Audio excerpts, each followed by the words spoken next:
नमस्कार, बहुत स्वागत है आपका न्यूज आवर के खास कार्यक्रम मुद्दा ऑन टाइम में और मैं हूं आपके साथ नवजीत कौर। आज हम इस कार्यक्रम में बात करेंगे केंद्रीय गृह मंत्री अमित शाह के दौरे को लेकर। 23 अगस्त को 3 दिनों के लिए अमित शाह छत्तीसगढ़ दौरे पर पहुंच रहे हैं। लोकसभा चुनाव के बाद पहली बार शाह छत्तीसगढ़ में 3 दिन रुक रहे हैं। इस दौरान शाह छत्तीसगढ़ और उससे लगे हुए 7 राज्यों के मुख्य सचिव और डीजीपी से नक्सलवाद पर चर्चा भी करेंगे। इसके बाद आपको बता दें कि दौरे को लेकर सियासत भी गरमाने लगी है छत्तीसगढ़ में। क्या है पूरा मामला, जानते हैं इसी कार्यक्रम में। तो चलिए शुरू करते हैं मुद्दा ऑन टाइम।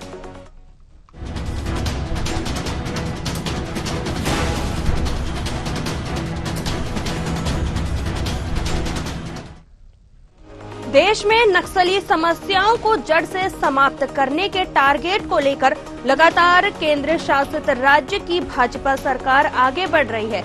इसी कड़ी में केंद्रीय गृह मंत्री अमित शाह 3 दिवसीय दौरे पर छत्तीसगढ़ आ रहे हैं। गृह मंत्री अमित शाह का ये दौरा काफी मायनों में अहम भी माना जा रहा है। बताया जा रहा है कि गृह मंत्री का ये दौरा प्रदेश में चल रहे नक्सलियों के खात्मे के अभियान से जुड़ा हुआ है। गृह मंत्री शाह के साथ राज्य सरकार उस प्लान पर चर्चा कर सकती है जिसमें नक्सल मूवमेंट को पूरी तरह से खत्म किया जाना है। डालते हैं नजर ग्राफिक्स की ओर और समझते हैं कि आखिर पूरा मामला क्या है। छत्तीसगढ़ पहुंचेंगे शाह। 24-25 अगस्त को कई कार्यक्रमों में होंगे शामिल। बता दें कि अमित शाह यहां पर नक्सल मामलों के साथ 3 अलग अलग बैठक लेंगे। बैठक में 7 राज्यों के मुख्य सचिव होंगे शामिल। बैठक में पुलिस महानिदेशक भी होंगे शामिल। नक्सल विरोधी अभियान की लेंगे जानकारी। विकास कार्यों की समीक्षा करेंगे शाह। शाह के दौरे के लिए तैयारियां जारी। केंद्रीय गृह मंत्री अमित शाह के दौरे को लेकर विधायक अजय चंद्राकर ने कहा है कि विधानसभा चुनाव के समय पीएम मोदी की गारंटी रही है कि छत्तीसगढ़ को नक्सली मुक्त बनाना है। इस अभियान को लेकर अमित शाह छत्तीसगढ़ आ रहे हैं। उनका ये बैठक काफी ज्यादा महत्वपूर्ण मानी जा रही है। आइए आपको सुनवाते हैं कि उन्होंने क्या कुछ कहा है। माननीय अमित शाह जी छत्तीसगढ़ को केंद्र बना के इतनी बड़ी बैठक कर रहे हैं, मतलब ये है जो मोदी जी की गारंटी है छत्तीसगढ़ को नक्सल मुक्त करने की, तो उसकी ओर एक मजबूत कदम है ये कि छत्तीसगढ़ के लिए ये बैठक बहुत महत्वपूर्ण साबित होगी।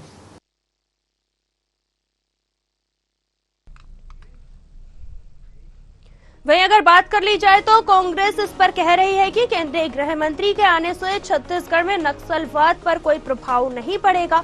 बीजेपी की सरकार में केवल नक्सलवाद बढ़ा है। क्या कुछ कहा है, आइए आपको सुनवाते हैं, फिर करेंगे इस मुद्दे पर चर्चा भी। जिस दिन रिजल्ट आएगा उस दिन हम लोग उनको धन्यवाद देंगे, बधाई देंगे। अभी तक तो मुझे नहीं दिखता है, अभी तो बल्कि नक्सल क्षेत्र में और विस्तार दिखता है। पहले सिमट गए थे, अभी तो अब वारदातें बढ़ी हैं, घटनाएं बढ़ी हैं, बहुत सारे लोग मारे गए हैं। तो आंकड़ा देखने से तो लगता नहीं है कि अभी किसी प्रकार का नियंत्रण हुआ है। चलिए इसी मुद्दे पर चर्चा करेंगे, लेकिन हमारे साथ मेहमान जुड़ चुके हैं। सबसे पहले आपका उनसे परिचय करा देते हैं, फिर करेंगे इस मुद्दे पर चर्चा। आलोक सोनी बीजेपी प्रवक्ता हमारे साथ जुड़ चुके हैं। अभिमन्यु मिश्रा कांग्रेस प्रवक्ता, कैलाश स्वर्णबेर वरिष्ठ पत्रकार। आप सभी मेहमानों का बहुत बहुत स्वागत है। कौशल जी भी हमारे साथ जुड़े हुए। सबसे पहले आलोक जी आपके पास आना चाहेंगे। जिस तरीके से देखा जा रहा है कि छत्तीसगढ़ को नक्सल मुक्त बनाने का बीजेपी लगातार अभियान चला रही है और इसी अभियान को लेकर अमित शाह छत्तीसगढ़ आ रहे हैं, लेकिन विपक्ष इस पर तंज कसता हुआ नजर आ रहा है। क्या कहेंगे आप इस पर? देखिए नवजीत जी, विधानसभा चुनाव के पूर्व ही केंद्रीय गृह मंत्री श्री अमित शाह जी ने ये संकल्प लिया था और ये आश्वासन दिया था छत्तीसगढ़ की जनता को कि 2 वर्षों के अंदर हम नक्सल मुक्त छत्तीसगढ़ कर देंगे और बहुत जल्द नक्सली बेल्ट का सफाया कर देंगे।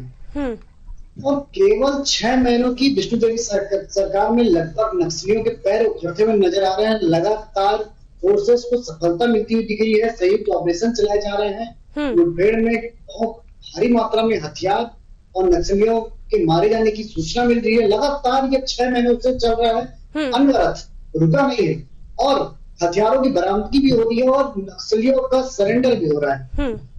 ऐसा नहीं है कि केवल ये उनके ऊपर हमला किया जा रहा है, उन्हें मौका भी दिया जा रहा है कि वो मुख्य विचार, मुख्य जीवन धारा में लौटे, वापस आए और प्रत्यर्पण करें। इन सभी बातों का ध्यान रखा जाए। नियत नेलनार की योजना चलाई जा रही छत्तीसगढ़ में, और ये कहीं ना कहीं हमारे गृह मंत्री जी की प्रतिबद्धता को दर्शाता है कि वापस वो 6 महीने में बैठक ले रहे हैं, आकर के 3 की राजधानी में रुकेंगे, रायपुर में रुकेंगे, और आसपास के सभी राज्यों के बीजेपी को भी बुलाया हुआ है जो इस वैक्सीन मूवमेंट में शामिल है।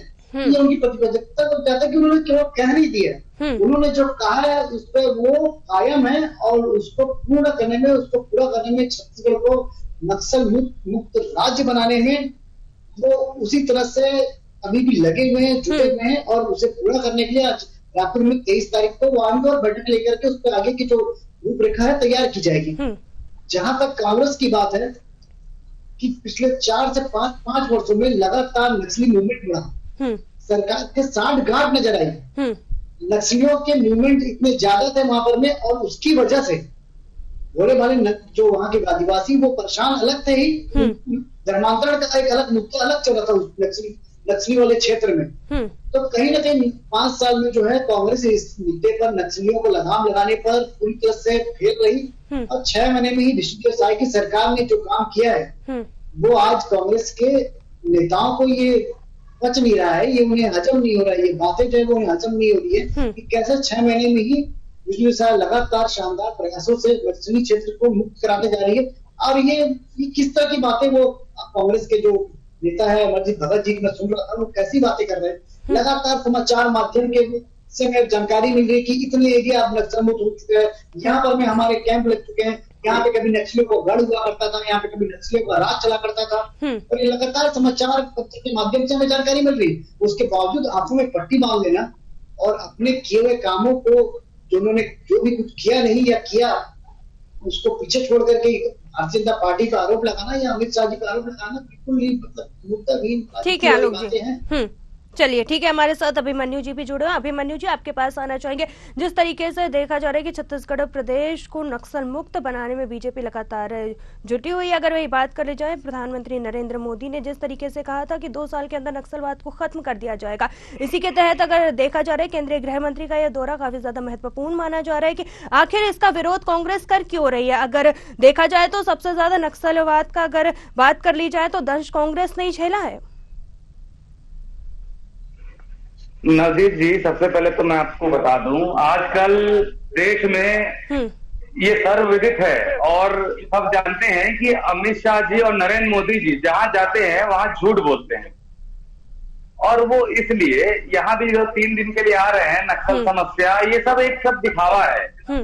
अभी एक आपको उदाहरण दे दूं, अभी 2 हफ्ते पहले भारत के सर्वोच्च सदन में झूठ बोलकर आ रहे हैं अमित शाह, वो भी वायनाड जैसी जो एक त्रासदी हुई और लोगों ने अपनी जान गंवा दी, उन्होंने कहा, साफ साफ झूठ कहा कि 1 हफ्ते पहले एडवाइजरी जारी की थी और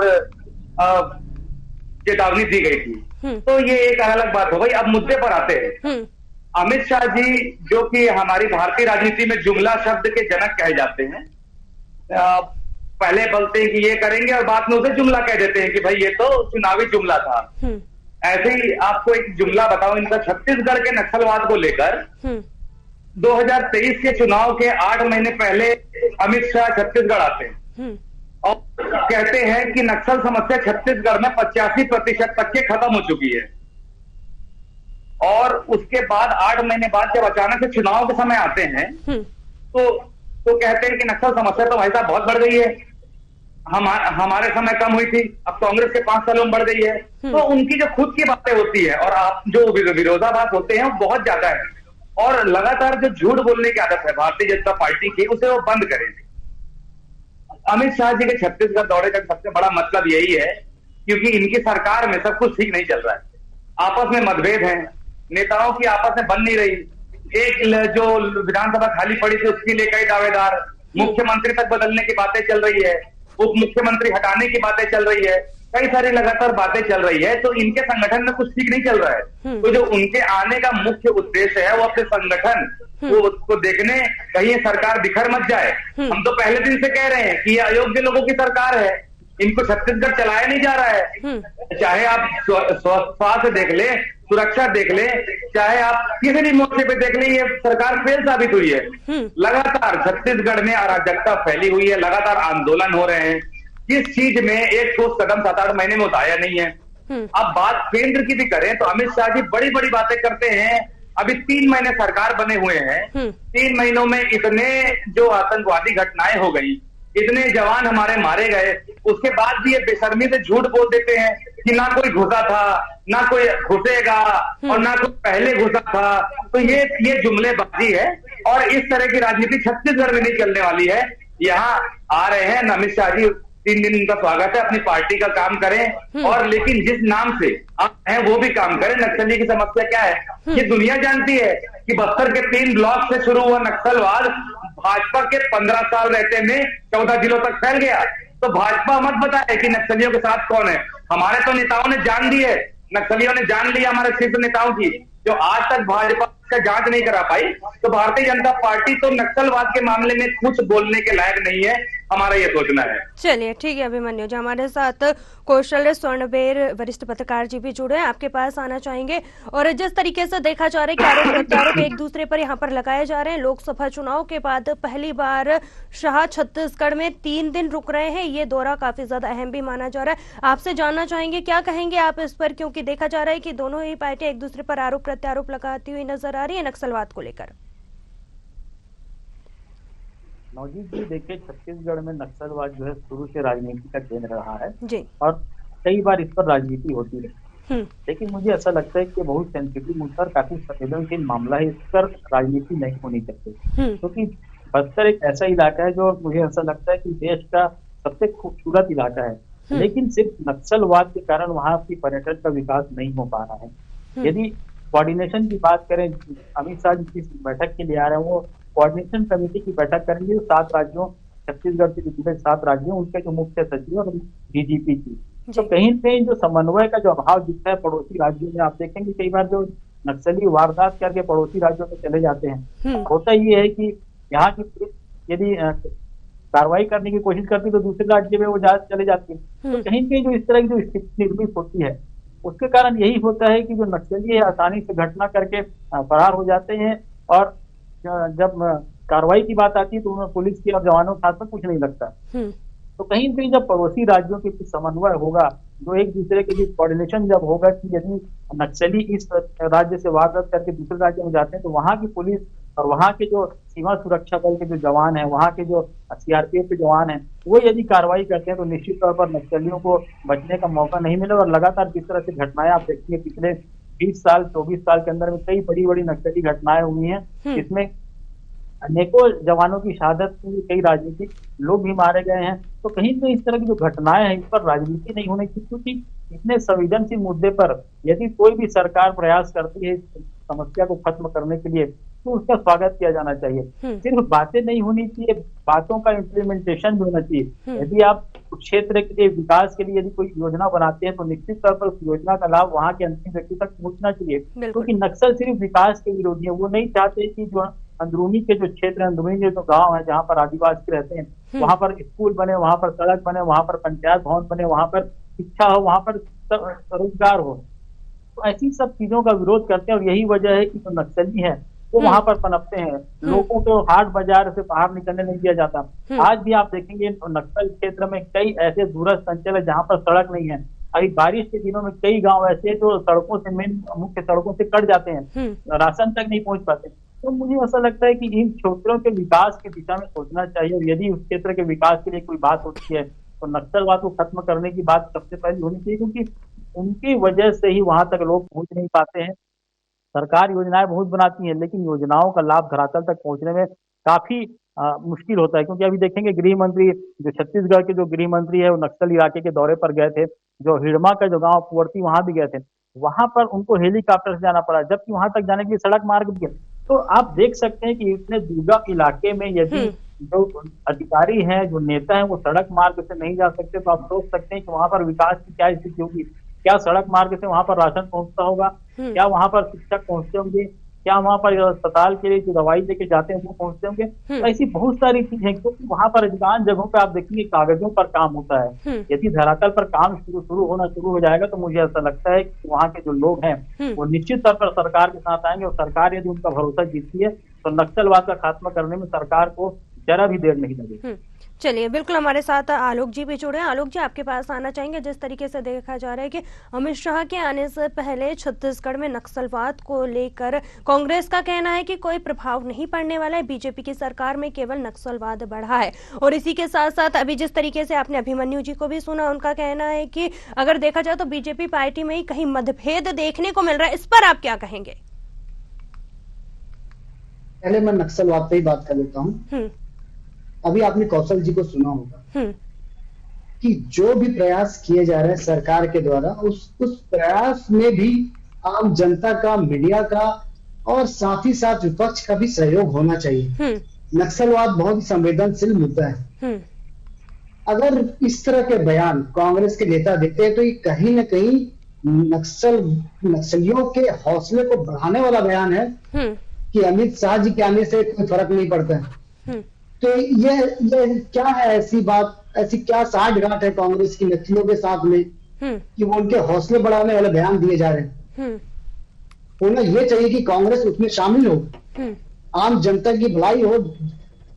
जगदलपुर और बस्तर का एरिया जो आज नक्सल प्रभावित एरिया है, जो जनता जो यहाँ पे त्रस्त है नक्सलवाद से, उनके लिए क्या बेस्ट हो सकता है, उनके लिए क्या अच्छा हो सकता है, उसमें सहयोग की बात ही है और सजेशन देने चाहिए। लेकिन आज कांग्रेस केवल बयानबाजी कर रही। पहली बात, भारतीय जनता पार्टी एक कैडर बेस्ड पार्टी है, अनुशासित पार्टी है, अनुशासित कार्यकर्ताओं की पार्टी। सबसे पहले सभी यहाँ पर में कार्यकर्ता है, चाहे वो विष्णु प्रसाद जी हो या कोई मंत्री हो या कोई भी है। तो जो आदेश होता है, जैसा आदेश पार्टी का होता है, संगठन का होता है, वो सभी को मानना पड़ता है। और वही आदेश के साथ में आज शासन और सत्ता चल रही है, उसमें किसी भी प्रकार की कोई दो राय नहीं है। कांग्रेस को अपने घर में झांकने की जरूरत है कि वहां पर में क्या चल रहा है, वो किस तरह की दिखावाबाजी कर रहे हैं। आज इनके देवेंद्र यादव 2 दिनों से सलाखों के अंदर है बलौदाबाजार घटना के कारण। तो ऐसा कहीं ना कहीं तो उनका हाथ होगा। ये कांग्रेस पार्टी के विधायक है और उसी विधायक का पूरा कांग्रेस पार्टी साथ दे रही। तो ये इस घटना को अगर आप जोड़ेंगे, कड़ियों को जोड़ेंगे, तो समझ में आता है कि कहीं ना कहीं कांग्रेस पार्टी इन्वॉल्व रही होगी उस घटना के पीछे में, और ये आज उसका साथ दे रहे हैं देवेंद्र यादव का। तो इन सब चीजों को क्लेरिफिकेशन की रिक्वायरमेंट है कि ये क्या नक्सलियों के साथ खड़े हैं, क्या ये ऐसे असामाजिक तत्वों के साथ खड़े हुए हैं। और ये हर बार जब भी देश प्रेम की या देश की हित वाली बात होती तो देश के जवानों का मनोबल तोड़ने वाली बात क्यों करते हैं? चलिए ठीक है, अभिमन्यु जी जल्दी से जवाब दे दीजिए क्योंकि आप पर भी आरोप लगता हुआ नजर आ रहा है। देखिए, हम तथ्य पर बात करते हैं और आपके माध्यम से मैं ये भी बताना चाहूंगा कि जगह तरीके की बातें होती है, लॉ एंड ऑर्डर की बातें होती है। मैंने तो अभी खुद आपको 2 बयान बताए अमित शाह जी के, जो 8 महीने में उनके बयानों में जो अंतर आया, मैं आपको अंतर बताया। और जहां तक रहा सवाल विपक्ष के साथ की, तो विपक्ष तो आपके साथ है।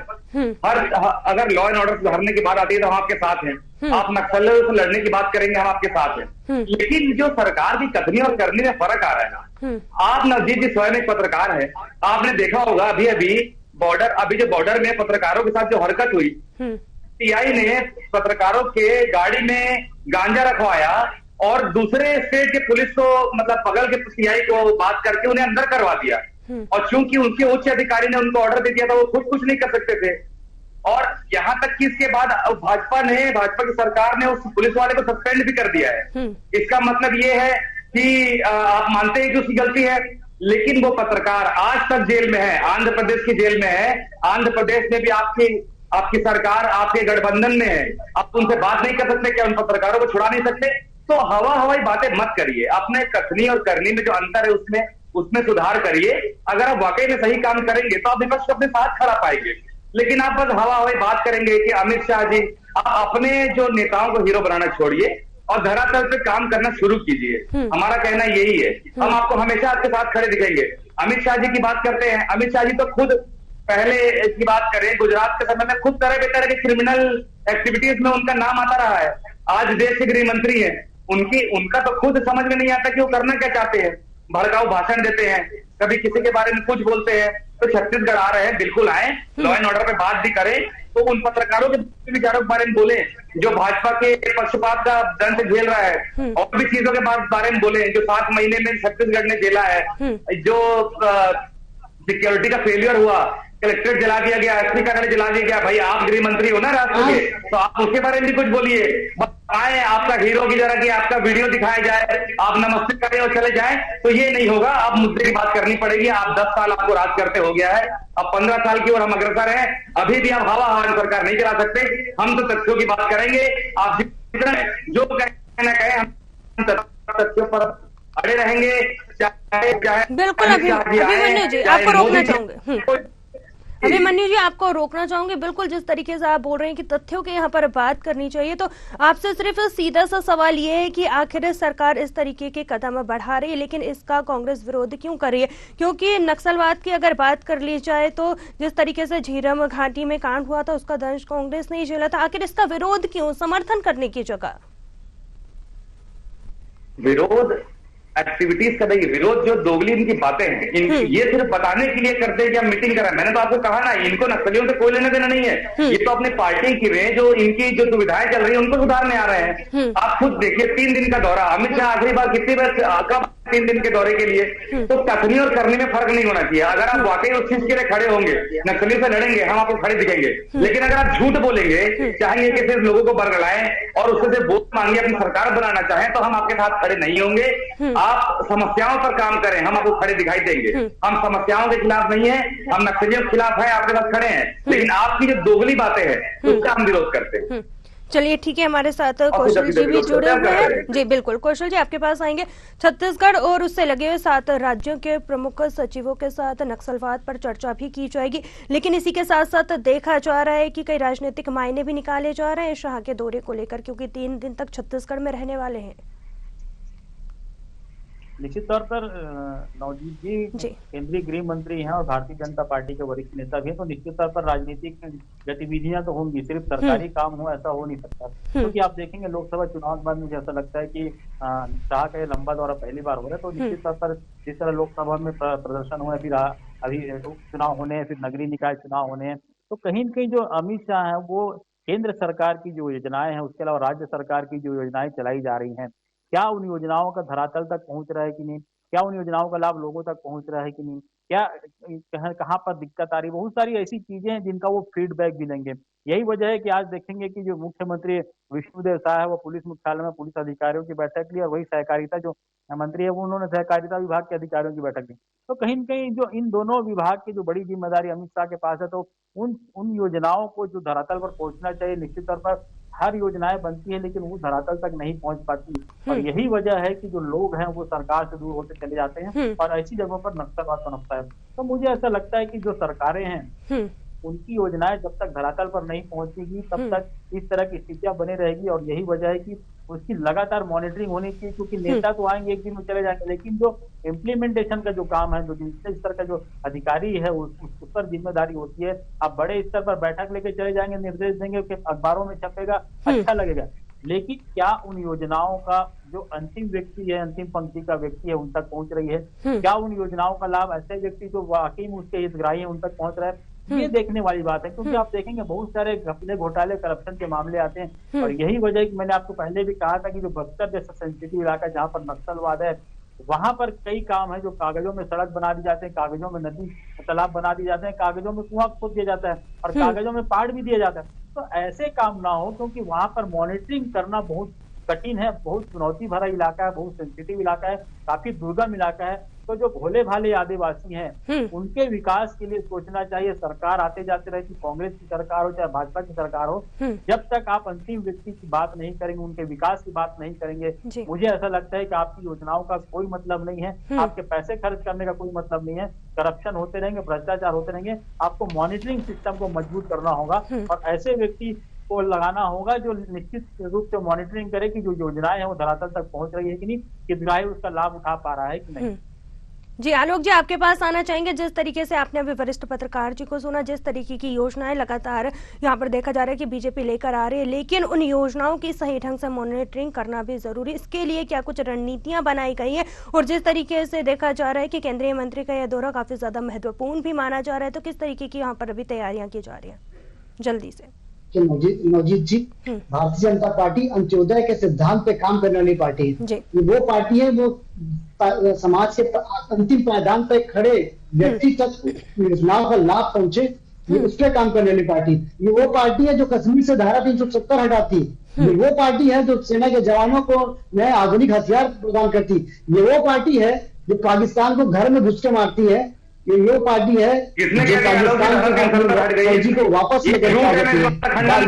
ये वो पार्टी नहीं है जिनकी कथनी और करनी में फर्क हो और ये समस्याओं को बना के रखती है, जैसे कांग्रेस बात कर रही थी। वो चाहते थे कि कोई भी समस्या जो है देश में बनी है तो बनी रहे। ये जो संकल्प के साथ काम करते हैं, भारतीय जनता पार्टी संकल्प साथ करती है, उस संकल्प को पूरा करने वाली पार्टी है, बना के रखने वाली पार्टी नहीं है। बना के रखने वाली पार्टी नहीं है, उन समस्याओं को जड़ से निकालने वाली पार्टी है, उन समस्याओं को बिल्कुल दूर करने वाली पार्टी है, ताकि और विकास पर ध्यान फोकस किया जा सके, देश को कैसे आगे ले जाया जा सके, सेना को कैसे मजबूत किया जा सके। ये भारतीय जनता पार्टी उस पर काम करने वाली पार्टी है। ये कांग्रेस शासन था जो 70 सालों तक के धारा 370 नहीं हटा सका, ट्रिपल तलाक नहीं हटा सका। इन सब के बारे में कांग्रेस पार्टी हमें ना सिखा। चलिए ठीक है आलोक जी, भारतीय जनता पार्टी संकल्प लेकर उसे पूरा करने वाली पार्टी है। चलिए ठीक है, आप सभी मेहमानों का जुड़ने के लिए बहुत बहुत धन्यवाद। तो जिस तरीके से देखा जा रहा है कि छत्तीसगढ़ में लगातार नक्सली समस्याओं को जड़ से खत्म करने के लिए जो है लगातार केंद्र शासित राज्यों की भाजपा सरकार आगे बढ़ रही है। इसी कड़ी में आपको बता दें कि छत्तीसगढ़ में केंद्रीय गृह मंत्री अमित शाह का 3 दिवसीय दौरा है और ये दौरा काफी ज्यादा महत्वपूर्ण भी माना जा रहा है। आपको बता दें कि काफी मायनों में ये अहम है, क्योंकि गृह मंत्री का ये दौरा प्रदेश में चल रहे नक्सलवाद और नक्सलियों के खात्मे के अभियान से जुड़ा हुआ है। गृह मंत्री शाह के साथ राज्य सरकार उस प्लान पर चर्चा भी कर सकती है। आगे देखने वाली बात होगी कि जिस तरीके से देखा जा रहा है कि केंद्रीय मंत्री का ये दौरा काफी ज्यादा महत्वपूर्ण माना जा रहा है और नक्सलवाद के खात्मे को जड़ से खत्म करने के उद्देश्य से वो छत्तीसगढ़ के 3 दिवसीय दौरे पर आ रहे हैं। चलिए, न्यूज आवर के खास कार्यक्रम मुद्दा ऑन टाइम में फिलहाल इतना ही। मुझे दीजिए इजाजत, आप बने रहिए न्यूज आवर के साथ। नमस्कार।